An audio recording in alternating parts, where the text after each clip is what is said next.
And this is the 17th time that we've gotten a game-winning score in the final minute this year. So very, very exciting, thrilling, golden era for the National Football League. I could watch this game-winning touchdown. Can we just see it? I could watch this game-winning touchdown on a loop all show, okay? This is absurd. And I don't want to overshadow what the Jags actually did last night, but unbelievable. Here's the takeaways. Number one, the Jags are a legitimate contender in the AFC. And it's not just the record. It's not just because they're 4-1, which they are. It's not just because they have back-to-back wins over the Chiefs and the Niners, or because Trevor stepped up to be the hero in primetime that city and that fan base needed. It's because they've done all of these things. And yet I watched this game and I watched all the Jags games and all of these turnovers and everything Campanelli's doing on defense. I watch and I'm like, I don't know if we've seen the best. I don't know if we've seen a single game where they had it even all together. Just think about that for a second.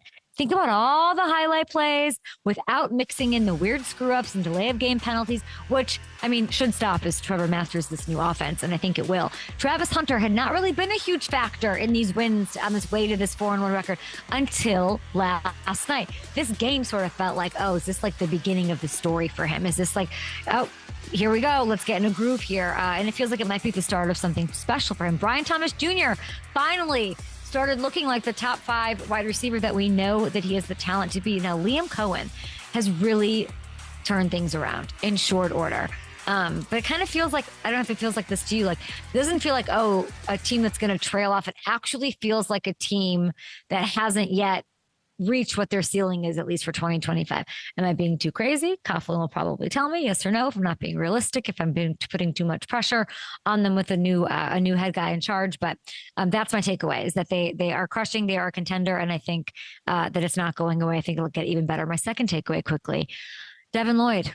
If you're an opposing quarterback, you don't want any of this. You don't want any of this. He's absolutely, I mean, just in time for Halloween, the spookiest thing around. He has to be, I said yesterday, Baker's the most valuable player to his team through the first 5 weeks.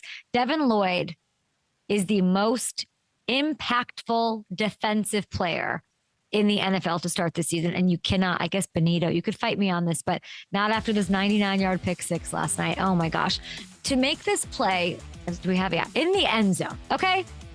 Juke Mahomes. This is as good as it gets. Outrun everybody. Look at him. This is as good as it gets. He leads the league in picks as a linebacker, okay? Dost thou understand how crazy that is? He has 5 total takeaways by himself. That is more by himself.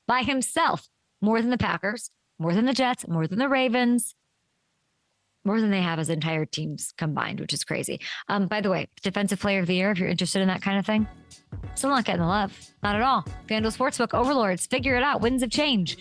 He's tied for 8th at plus 2,700. If he keeps this kind of pace, he's going to be undeniable. And I'd like that responsibly, of course, over on FanDuel. Finally, Kansas City. KC do better. That's what, and I'm not talking to the team. Team's got stuff to clean up. I get that. Kansas City fans, we can be done with the Defensive Player of the Year. Okay, perfect. Kansas City fans, you have my support. Y'all are trying to fire Andy Reid this morning. I've seen some crazy tweets. It's run its course.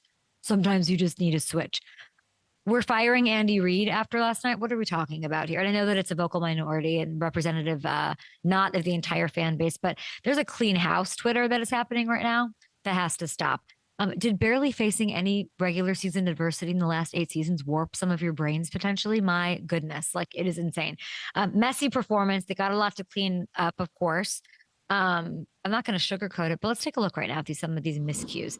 13 penalties. Andy talked about it after the game. Most they've seen since the wild Monday nighter, against the Rams.